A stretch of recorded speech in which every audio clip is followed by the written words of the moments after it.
জেলখানায় যাইতে হলে যাব, কবরে যাইতে হলে যাব, গুলি খাইতে হলে খাবো, যা করতে হয় গুম হইতে। অবশেষে মেয়র হতে আর কোনো বাধা রইল না ইশরাক হোসেনের। বিএনপি নেতা ইশরাককে ঢাকা দক্ষিণ সিটি কর্পোরেশনের মেয়র হিসেবে শপথ না পড়ানোর নির্দেশনা চেয়ে দায়ের করা রিট খারিজ করে আদেশ দিয়েছেন হাইকোর্ট। ফলে ইশরাক হোসেনকে ডিএসসিসির মেয়র হিসেবে শপথ পড়ানোয় আর কোনো বাধা নেই।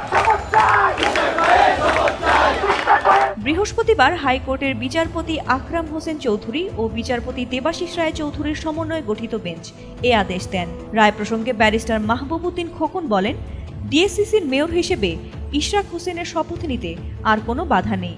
যদি শপথ না পড়ানো হয় সেটা হবে আদালত অবমাননা।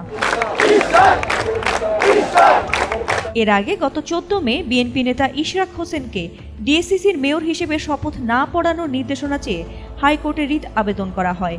সেই সঙ্গে ইশরাক হোসেনকে মেয়র ঘোষণা করা ঢাকার প্রথম যুগ্ম জেলা জজ ও নির্বাচনী ট্রাইব্যুনালের বিচারকের বিরুদ্ধে শাস্তিমূলক ব্যবস্থা গ্রহণের নির্দেশনাও চাওয়া হয় রিটে। 2020 সালের 1 ফেব্রুয়ারি ঢাকা দক্ষিণ সিটির সবশেষ নির্বাচনে ইশরাক হোসেনকে 2.25 লাখ ভোটের ব্যবধানে হারিয়ে মেয়র হন আওয়ামী লীগের শেখ ফজলে নূর তাপস।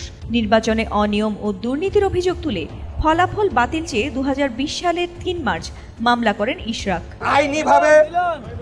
আইনি মোকাবেলা করে 2020 সালের 1 ফেব্রুয়ারি মেয়র নির্বাচনে আমি বৈধভাবে মানুষের ভোটে 2.5 লক্ষর অধিক ভোট পেয়ে আমি আমার ফলাফল বিজয়ী করে নিয়ে এসেছি। গত 27 মার্চ ঢাকার নির্বাচনী ট্রাইব্যুনাল সেই ফল বাতিল করে ইশরাককে মেয়র ঘোষণা করেন।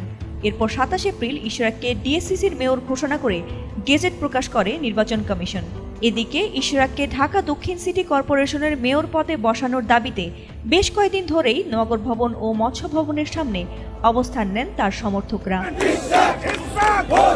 ফাতিমা সুলতানা, এটিএন বাংলা।